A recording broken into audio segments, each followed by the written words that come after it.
Welcome, in front of me is a ZTE Blade A51 and today I will show you how you can capture a screenshot on this phone.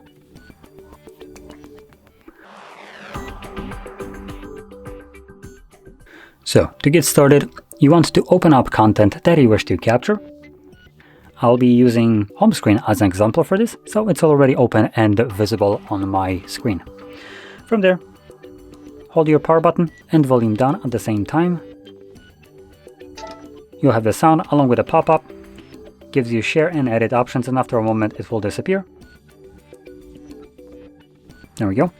Once it disappears, you can find it in your gallery application.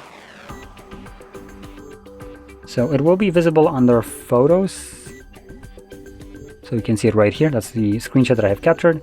You can also find it by going into folders, and in here you should have a folder or album called screenshots. And obviously in here you'll find just screenshots that I have captured over the time of using this device. So there we go. Now if you found this video helpful, don't forget to hit like, subscribe, and thanks for watching.